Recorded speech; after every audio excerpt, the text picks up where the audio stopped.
A sudden heavy knock on my barn door sent a cold shiver through me. The moment I opened it, 4 men in black shirts pushed their way inside like they owned the place. Their shirts had the word TRO printed in bold across the front.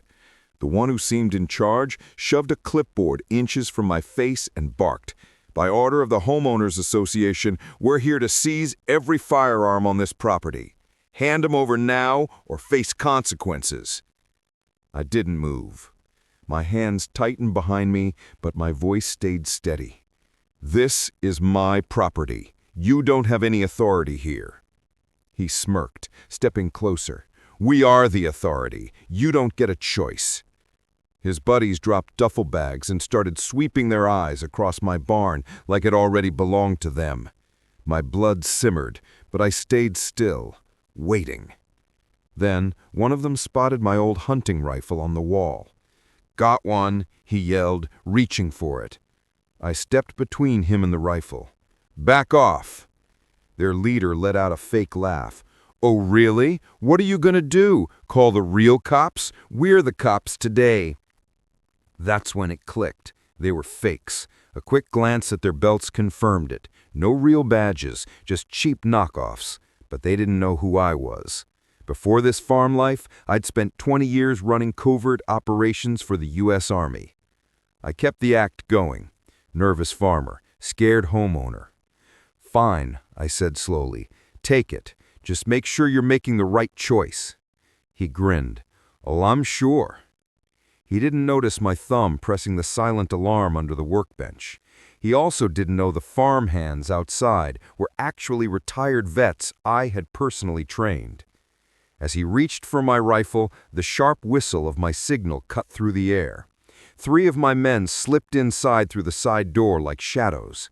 The intruders were too busy bragging to notice. The leader shoved the clipboard at my chest. "Sign this violation notice or we take everything and fine you $10,000. I glanced at it. Cheap paper, my name spelled wrong. "You think this garbage will hold in court?" His expression hardened. "You won't make it to court." One of his men moved toward me. That was the moment I dropped the act. In one smooth motion, I drew the revolver at my hip and aimed it at his chest. "Step back." My voice was too calm, too controlled. The barn went dead silent. "You can't pull a gun on HOA officers," the leader sputtered. I smirked. "Real HOA officers don't wear plastic badges." Right then, one of my men kicked open the door. "Boss, perimeter's locked down." The fakes started sweating. The leader raised his hands. "Okay, let's not do anything crazy. We were just following orders." "Whose orders?" I demanded. He swallowed hard. The HOA president. She said you were a threat, that you had illegal weapons. She paid us to take them before the real cops showed up." My jaw clenched. "So you impersonated law enforcement because some power-drunk neighbor waved a little cash at you?" Before he could answer, the roar of an approaching truck cut through the tension. It skidded to a stop outside. Out stepped Karen, the HOA president herself, wearing a crisp blouse, oversized sunglasses, and an ego bigger than her house. "Well, well," she smirked, "looks like I arrived just in time to see a criminal threatening my officers." I stepped toward her. "These aren't officers, and you're no leader." She laughed. "Oh, please, the sheriff will be here any minute, and you will be in handcuffs." I didn't even blink. "You have no idea what you stepped into." Behind me, one of my men whispered, "Boss, phase 2." I nodded.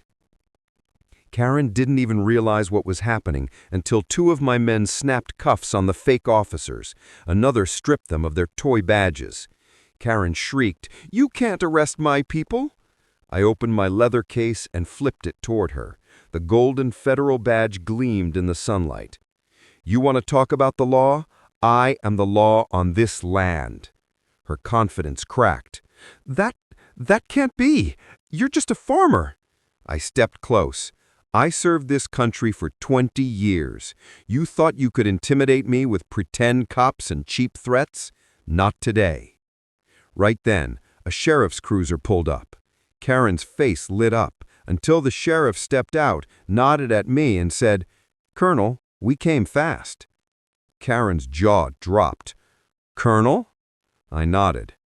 The sheriff reviewed the tablet showing video of Karen giving cash to the fakes and planning the raid. He held it up. "This is enough evidence for federal charges." Karen screamed as the cuffs clicked on her wrists. "No! This was supposed to be my win!" I leaned in. "You chose the wrong soldier to mess with." Neighbors gathered, recording everything as Karen and her fake army were driven away. I raised my voice. "This land was earned through service and sacrifice. No HOA and no Karen will ever take it from me." Cheers erupted. I turned to my men.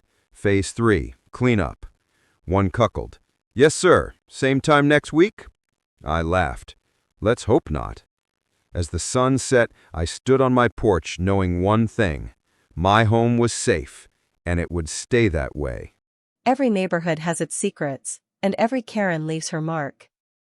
If you love true HOA stories like this, make sure to watch more on our channel, and don't forget to subscribe for more real-life neighborhood drama. Thank you.